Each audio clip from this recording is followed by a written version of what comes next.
Bonjour à tous. Nous allons commencer ce webinaire aujourd'hui sur les problématiques de fin du RTC.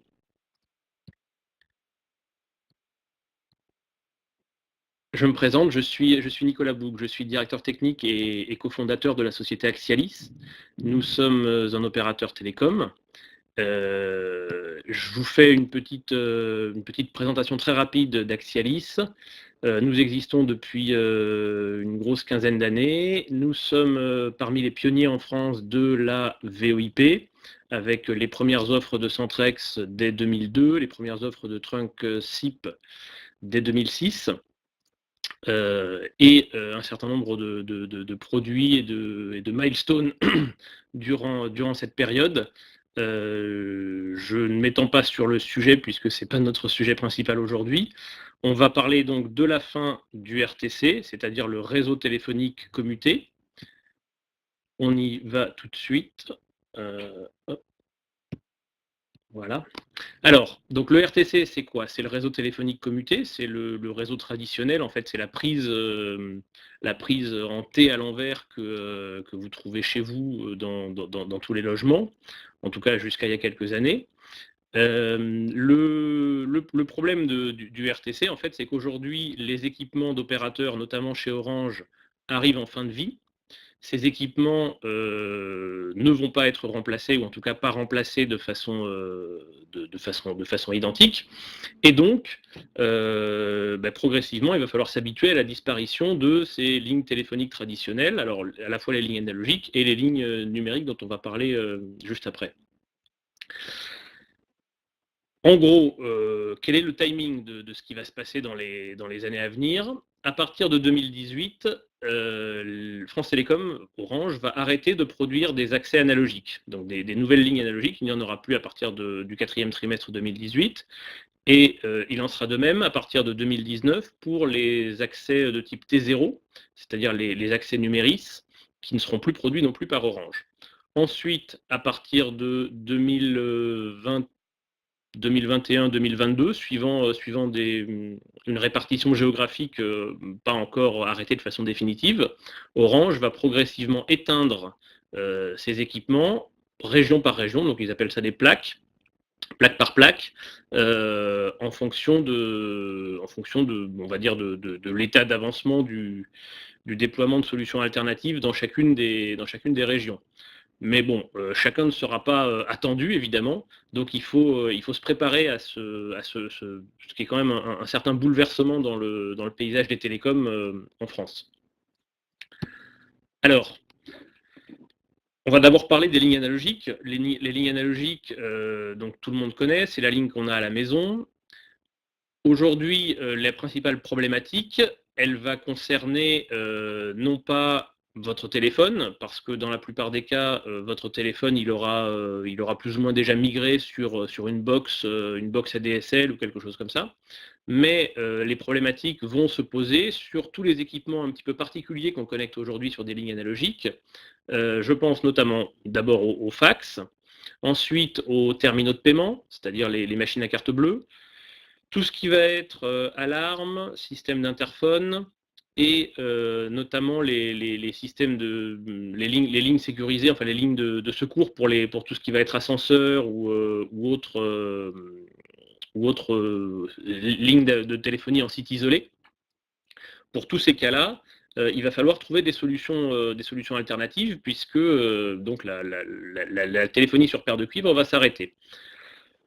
En gros, il y a deux types de façons de l'envisager, soit avec des migrations de technologie pour passer donc, de la technologie de téléphonie analogique à autre chose. Alors c'est par exemple ce qu'on va pouvoir faire avec du fax dématérialisé. Dès aujourd'hui, vous pouvez remplacer votre télécopieur branché sur une ligne par un service d'envoi et de réception de fax par Internet. Ce service, il vous permet dès aujourd'hui de faire des économies puisque vous n'avez plus besoin de payer un abonnement pour votre ligne analogique. Pardon. Pour ce qui va être des TPE, vous avez également depuis plusieurs années des systèmes qui fonctionnent en GSM, en 3G, pour lesquels il n'y a même pas besoin de ligne de téléphone. Il y en a également qui fonctionnent directement sur le réseau ou la DSL. Il en va de même pour tout ce qui est système d'alarme ou système de sécurité, pour lesquels les constructeurs proposent maintenant tout un tas de systèmes basés directement sur des cartes SIM, qui eux évidemment continueront de fonctionner de façon ininterrompue. Ça, c'est pour, on va dire, les problématiques où on peut changer de technologie. Ensuite, il va subsister un certain nombre de cas où on ne va pas forcément pouvoir changer de technologie parce que les équipements sont anciens, parce que ça impliquerait des coûts trop importants, parce que voilà, enfin, c'est pas adapté à la situation. Donc dans ce cas-là, il va exister la possibilité de remplacer la ligne analogique telle que fournie par Orange par une émulation, c'est-à-dire un boîtier, un petit équipement chez vous qui va convertir un service de VoIP en une ligne analogique traditionnelle, telle que acceptable par votre équipement. Alors ces mécanismes-là, ils existent également dès aujourd'hui, puisque quand on va en parler après, mais quand on migre sur de la téléphonie IP, on déploie habituellement ce genre d'équipement pour régler justement les problèmes d'équipement analogique qu'on ne souhaite pas faire migrer. Il faut savoir que les opérateurs vont évidemment fournir de plus en plus d'offres de ce type pour aider la migration. Néanmoins, ce n'est pas la panacée parce qu'il y a notamment deux problèmes. Un premier qui est que ça ne permet pas forcément de transmettre tous les signaux, je pense notamment aux équipements de type modem, donc notamment les TPE ou les machines à affranchir par exemple, qui nécessitent de communiquer en mode modem entre eux et un serveur. Généralement, ça ne se passe pas très bien sur des adaptateurs de téléphonie analogique.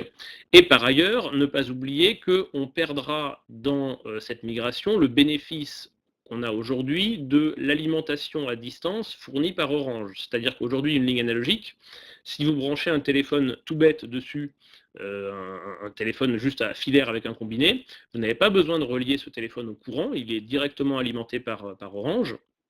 Donc il fonctionne notamment, par exemple, en cas de coupure de courant. Ce ne sera évidemment pas le cas des systèmes d'adaptation de lignes analogiques, à moins que vous n'ayez mis en place en plus des onduleurs ou des systèmes de secours d'alimentation pour régler ce genre de cas. Voilà. Donc ça, c'était la problématique des lignes analogiques. Ensuite, d'une façon plus générale, la question qui va se poser, c'est la question de la téléphonie d'entreprise dans ce contexte-là, et notamment, alors déjà, la fin des lignes de type T0 numéris, c'est évidemment une échéance immédiate à laquelle il faut se préparer, et puis, par ailleurs, de toute façon, les PABX aujourd'hui qui fonctionnent avec des T0 sont des équipements qui, pour la plupart, sont en place depuis un certain nombre d'années, qui sont donc plus ou moins obsolètes. Hein. Il n'est pas rare aujourd'hui d'entendre des installateurs expliquer qu'ils n'ont plus de pièces détachées ou que ça va vraiment être difficile dans les mois et les années à venir pour remplacer ou pour rééquiper des PABX, des standards téléphoniques actuels. Donc c'est de toute façon une bonne opportunité pour revoir sa téléphonie d'entreprise. La première question qu'il va falloir se poser, c'est à quel point on a envie de changer de technologie. Est-ce qu'on préfère rester sur des choses proches de ce qu'on a aujourd'hui ou au contraire aller très loin dans le changement. Ça sera à chacun de l'évaluer en fonction des différents critères dont on va parler tout de suite après.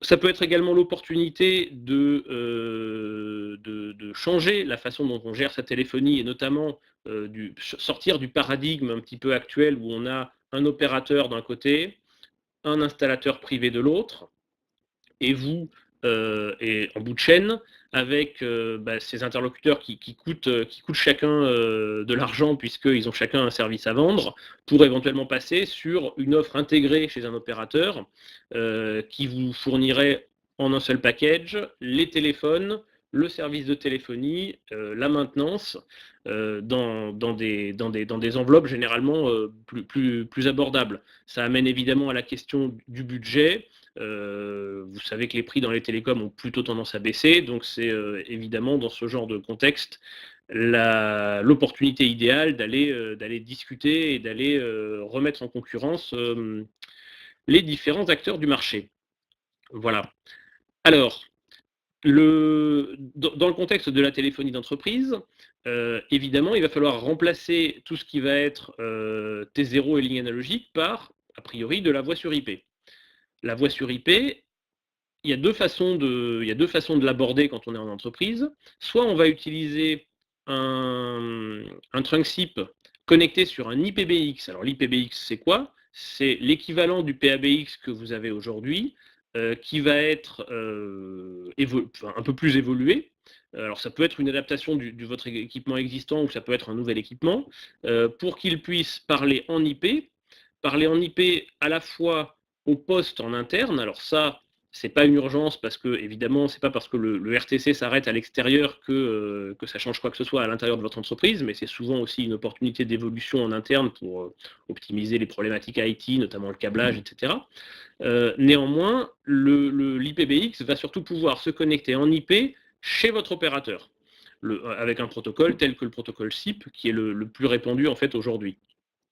Ça, c'est une façon d'envisager la migration en VoIP. L'autre façon, c'est de travailler en mode Centrex. Le Centrex, c'est quoi? Eh ben, c'est tout simplement s'affranchir de l'IPBX pour avoir directement dans l'entreprise des téléphones qui vont être reliés à un équipement chez l'opérateur par l'intermédiaire d'un simple routeur en fait, et qui vont directement converser de cette façon-là, sans avoir besoin d'avoir voilà, un équipement coûteux et éventuellement complexe à maintenir dans votre entreprise. Ça permet de nombreux avantages, notamment en termes de facilité de déploiement, en termes de gestion multisite, en termes d'optimisation fonctionnelle, on va y revenir. Ce qui est important de noter par rapport à ces problématiques de téléphonie sur IP, c'est que, ce faisant, la liaison aujourd'hui qui était entre votre opérateur et vous, donc soit la ligne analogique, soit la ligne T0, du fait qu'elle disparaît, il faut quand même la remplacer par quelque chose pour que la communication IP puisse circuler entre votre opérateur et vous. Donc concrètement, une ligne IP, bah, c'est une sorte d'accès Internet. Alors ça peut être un accès Internet général, comme ça peut être un accès Internet dédié à cet usage de téléphonie. Il existe deux technologies aujourd'hui, soit de la fibre optique, que vous connaissez sans doute, et qui a l'avantage de pouvoir fournir des débits très élevés, et donc en particulier de servir à autre chose que la simple connexion avec votre opérateur télécom, mais également un accès Internet très rapide, ou bien le SDSL, le premier S voulant dire symétrique, puisqu'il faut avoir un débit symétrique pour pouvoir faire de la téléphonie sur IP de façon efficace. C'est différent de la DSL que vous avez à la maison. Le SDSL, donc ça permet, à moindre coût, de se relier à un opérateur IP pour pouvoir passer soit du Centrex, soit du trunk SIP. J'attire votre attention sur un point important qui est la question de la qualité de service. Du fait que ces accès peuvent être éventuellement partagés entre de la connexion Internet et de la voix sur IP, il est important, alors soit de ne pas les partager du tout, comme ça vous êtes sûr que l'un ne va pas manger l'autre, soit s'ils sont partagés, que ce soit fait dans des conditions techniques parfaitement maîtrisées, alors soit par vous, soit par votre opérateur, de sorte que la voix est toujours bien priorité sur l'accès Internet, parce qu'en cas de saturation de bande passante, notamment du fait de connexions Internet importantes, eh ben, il ne faudrait pas que ça ait un impact négatif sur la qualité des conversations téléphoniques, en fait. Voilà. Donc, je reviens sur le Centrex, qui est quand même une nouveauté et une opportunité offerte par ces évolutions technologiques. Le Centrex donc, permet une certaine convergence entre les équipements fixes et mobiles, puisque vous allez pouvoir utiliser éventuellement votre téléphone mobile avec une application spécifique pour se connecter directement sur le serveur de l'opérateur et donc recevoir sur votre mobile vos appels comme si vous étiez au bureau, voire même de façon simultanée. Les 2 téléphones peuvent sonner en même temps, par exemple. Et puis je vous ai listé aussi quelques petites fonctionnalités sympathiques qu'on retrouve chez de nombreux acteurs du marché. Par exemple, la transcription des messages vocaux. Vous recevez un message dans votre boîte vocale, vous n'avez plus besoin de vous connecter à votre boîte vocale pour l'entendre. Vous n'avez même plus besoin d'ouvrir la pièce jointe de l'email et juste d'écouter le message. Vous lisez simplement le mail qui vous a été envoyé par l'équipement Centrex avec la transcription textuelle du message vocal qui vous a été laissé. Évidemment, la plupart des offres Centrex intègrent en standard ou en option des offres de fax par Internet. J'en ai brièvement parlé tout à l'heure, et c'est, on va dire, l'évolution logique du fax qui est quand même aujourd'hui de moins en moins utilisé. Et quand il l'est, de toute façon, c'est souvent en rapport avec d'autres processus dans l'entreprise. Et donc, on a souvent intérêt à avoir directement les fax sur l'informatique, de sorte de ne pas avoir besoin de scanner ou d'imprimer plus que de raison. Et enfin, un point important du Centrex, c'est que chez la plupart des acteurs, ce sont des plateformes qui sont donc gérées par votre fournisseur et qui vont donc être évolutives. Évolutives, bien sûr, en termes de capacité pour vous accompagner, mais également évolutives en termes de fonctionnalité, puisque au gré du développement et de l'évolution de la technique, la plupart des opérateurs agrémentent leurs offres de nouvelles fonctionnalités. Alors après, dans des conditions de coûts qui sont variables. Nous, chez Axialis, par exemple, c'est un package dans lequel il n'y a pas d'évolution du coût, quelles que soient les évolutions fonctionnelles. Ça vous permet de rester à un bon niveau de fonctionnalité, de ne plus avoir à vous poser de questions de coûteuses mises à jour de vos équipements ou même d'évolution de licences logicielles qui sont parfois extrêmement coûteuses sur les plateformes PABX traditionnelles. Voilà, en bénéficiant d'une enveloppe budgétaire cadrée, connue d'avance et qui évolue directement suivant l'usage que vous faites de la solution. Alors, je vous ai préparé un petit résumé des grandes étapes à venir pour envisager une migration dans de bonnes conditions dans une entreprise. Aujourd'hui, si vous avez donc une problématique, c'est-à-dire des lignes analogiques ou des lignes numéris qui sont susceptibles d'être impactées par la fin du RTC, qu'est-ce qu'il faut faire? Il faut d'abord se poser la question de vers quoi je veux évoluer. On en a parlé rapidement, pour les lignes analogiques, pour les lignes numériques, pour la téléphonie d'entreprise en général. On va devoir auditer l'usage qu'on a en interne. C'est très important parce que les petits points dont j'ai parlé tout à l'heure, les alarmes, les TPE, les machines à affranchir, toutes ces choses-là, c'est des choses qu'on a un petit peu tendance à oublier dans une entreprise. Et donc, le jour où ça se coupe, ça ne marche plus, là, ça va devenir vraiment problématique. Donc, c'est important d'avoir fait un audit bien détaillé de tout ce qu'on a en termes de télécom, de lignes, d'abonnements, de services, d'utilisation, pour envisager les choix de technologie et d'évolution adaptées de la façon la plus sereine possible. Donc, on se pose la question de ce qu'on va faire évoluer, on se pose la question de éventuellement changer d'opérateur pour en trouver un qui soit peut-être un peu plus efficace, un peu moins cher, un peu plus fonctionnel. Et ensuite, une fois qu'on a arrêté ces choix-là, on va pouvoir procéder à un rollout progressif de la nouvelle solution. Il faut savoir que dans la plupart des cas, ce qui prend du temps, c'est la mise en place des liaisons de données. Je vous ai, je vous ai parlé des SDSL ou des fibres optiques. Il faut savoir qu'une fibre optique, il faut compter au moins 2 mois, excusez-moi. Il faut compter au moins 2 mois pour une mise en service. Donc il faut s'y prendre un petit peu à l'avance quand même pour ne pas être pris de cours. Et par ailleurs, pendant ce temps-là, on va pouvoir un peu plus tranquillement déployer les équipements, faire des tests, gérer le changement à l'intérieur de l'entreprise. C'est très important comme étape parce que le téléphone est vraiment au centre de l'activité dans de nombreuses entreprises. C'est quelque chose qu'on prend pour acquis, dont tout le monde se sert tous les jours. Donc c'est vraiment important d'accompagner le changement de façon efficace. Et puis évidemment, on finit tout ça, le cas échéant, par une portabilité de numéro si c'est nécessaire à cause d'un changement d'opérateur, par exemple. Voilà. Donc en suivant ces grandes étapes-là, on peut envisager la migration hors RTC dans d'excellentes conditions. Voilà, j'en ai fini pour mon exposé. J'espère que ça vous a été utile. Je vous propose de m'adresser vos questions immédiatement par l'intermédiaire du chat, si vous en avez. Donc je vais rester là encore un certain temps pour y répondre si c'est nécessaire. On va par ailleurs mettre en ligne sur la page du webinaire. Il est déjà en ligne sur la page du webinaire, un livre blanc qui reprend un certain nombre des points dont on a parlé aujourd'hui et qui peut servir de canevas pour travailler sur la suite. Voilà. Donc est-ce que vous avez des questions pardon, par rapport à cet exposé? Alors, j'ai des questions. Par contre, hop.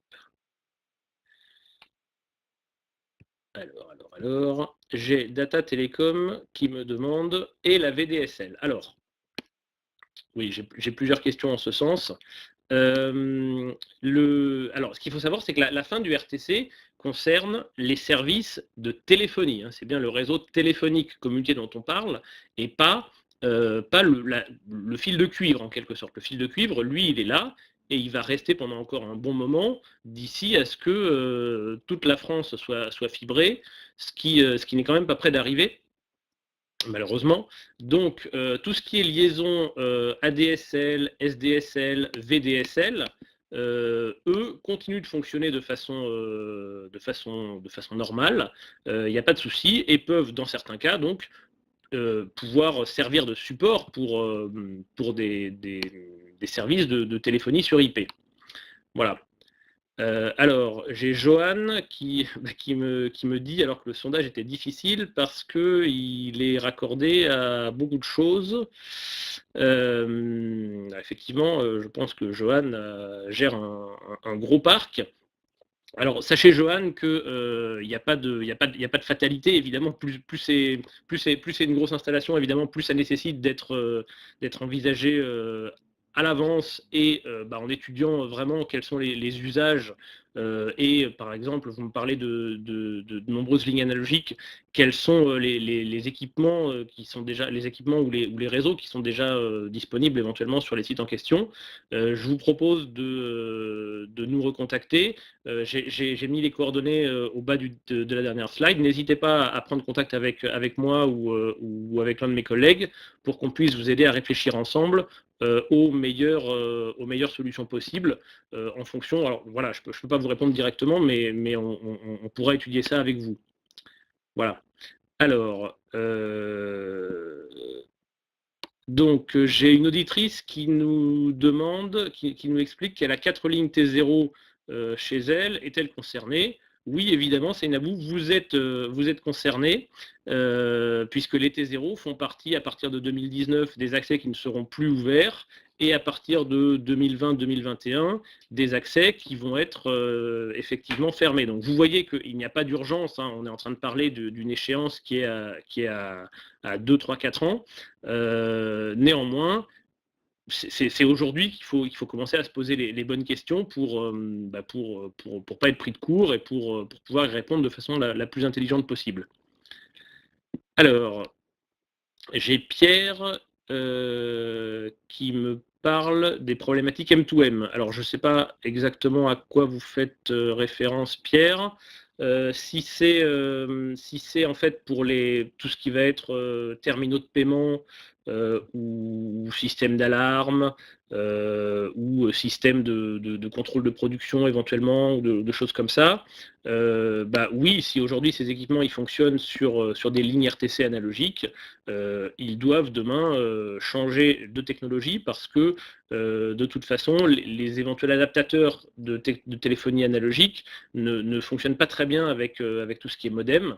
Donc aujourd'hui la plupart des constructeurs de ce genre genre d'équipement proposent des solutions de type IP, de type GSM ou autre, mais c'est souvent pour le coup des évolutions ou des changements d'équipement qui peuvent être relativement ou coûteux ou éventuellement assez lourds à mobiliser, donc c'est important de se poser les questions dès à présent. Alors, j'ai Adrien qui me demande quid des solutions full cloud, peut-on leur faire confiance? Alors, je vous ai parlé là du Centrex rapidement. Ce qu'il faut bien voir, c'est qu'aujourd'hui, de toute façon, vous faites confiance à votre opérateur télécom pour acheminer vos appels téléphoniques. Si votre opérateur télécom tombe en panne, heureusement, c'est extrêmement rare, mais si ça arrive, vous ne pouvez plus téléphoner, même si vous avez un PABX chez vous aujourd'hui. Vous pourrez éventuellement vous appeler entre vous, mais enfin, ça réduit quand même l'intérêt de la téléphonie. Donc, il est important de choisir un prestataire de qualité, alors avec une offre technique qui soit également de qualité, c'est-à-dire de prendre en compte tout ce qui va être les problématiques de qualité de service, de liaisons dédiées ou de liaisons redondantes. Ce qu'il faut savoir, c'est que ce qui tombe en panne le plus souvent dans le cadre d'un système cloud, c'est plus souvent votre connexion à vous que le, que le serveur de l'opérateur, qui lui-même est généralement redondé ou basé sur plusieurs data centers ou des choses comme ça. Donc l'important, c'est vraiment l'accès. Et pour ce faire, votre opérateur sera sûrement en mesure de vous proposer une offre avec une qualité de service garantie. Alors, basculer le système d'alarme en IP et coupure électrique. Alors, je ne sais pas exactement, je ne suis pas sûr de comprendre exactement le sens de la question. Le fait est que le fonctionnement des systèmes de téléphonie IP nécessite de l'électricité.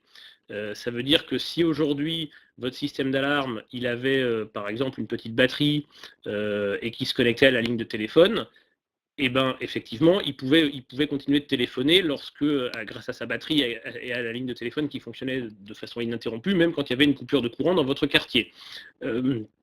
Demain, effectivement, vous avez toujours la batterie dans votre système d'alarme, mais votre ligne de téléphone, si elle est fournie par exemple par de l'IP ou une connexion IP, si votre modem IP ou si même votre routeur ou autre tombe en panne parce qu'il n'y a plus de courant, effectivement ça ne fonctionnera plus. Donc il est important d'utiliser, si c'est important pour vous, une solution de backup énergétique, un onduleur, une batterie. Alors suivant les équipements, les systèmes techniques sont variés pour faire en sorte effectivement qu'en cas de coupure de courant, vous ayez toujours accès, enfin votre alarme puisse toujours faire des télérelevés par exemple ou des choses comme ça.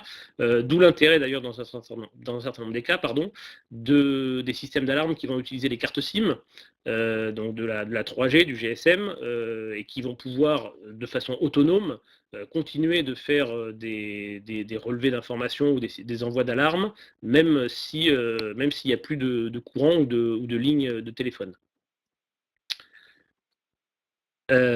Alors, le problème de la VoIP est pour l'instant le fax to mail. Alors, je ne sais pas ce que vous voulez dire par là. Si votre problème c'est de passer en fax to mail ou si le fax to mail est en soi un problème, aujourd'hui, le fax to mail, c'est effectivement une petite contrainte, surtout si vous avez, par exemple, l'habitude d'avoir des papiers, de manipuler des papiers et que vous avez besoin de les faxer de façon rapide. Évidemment, ça se contourne de façon assez simple avec un scanner. Ce qu'il faut voir aujourd'hui, c'est qu'en plus, la VoIP aujourd'hui, sur une installation de VoIP, permet néanmoins de relier un fax de façon traditionnelle, c'est-à-dire en émulant une ligne de téléphone analogique, grâce à un protocole qui s'appelle le protocole T38. C'est important, si vous voulez brancher des fax sur une installation de VoIP, de vous assurer que votre fournisseur supporte ce protocole T38. Et dans ce cadre-là, vous allez avoir une qualité de service équivalente à celle que vous aviez auparavant dans le RTC pour le fax. Alors, j'ai Jean-Luc qui me dit « Quels opérateurs possibles ? Le choix semble réduit, SFR et Orange. » Alors, non, Jean-Luc, je peux vous rassurer, le choix n'est pas réduit à SFR et Orange, le marché des télécoms est très dynamique, vous avez de nombreux acteurs, des petits, des grands, Axialis évidemment en fait partie, et est en mesure de vous fournir des offres. Alors vous avez des opérateurs qui vont être plus ou moins spécialisés sur tel ou tel type de business, c'est-à-dire entreprise, particulier, liaison de données, téléphonie. C'est important de trouver un opérateur qui réponde au scope de ce que vous souhaitez lui acheter, mais je peux vous garantir que le choix est assez large sur le marché. N'hésitez pas à nous contacter pour qu'on en rediscute. Alors, bah, j'ai un client d'Axialis qui me dit qu'il souhaite passer sur du Centrex. Je vous y invite, n'hésitez pas à prendre contact avec votre interlocuteur commercial habituel. Eh bien, écoutez, j'en ai fini avec les petites questions que j'avais. J'espère que j'ai répondu à toutes vos questions. N'hésitez pas, je vous le répète, à nous les soumettre si vous en avez de nouvelles par email ou par téléphone. Nos coordonnées sont là. Je vous remercie de votre attention et je vous souhaite une excellente journée.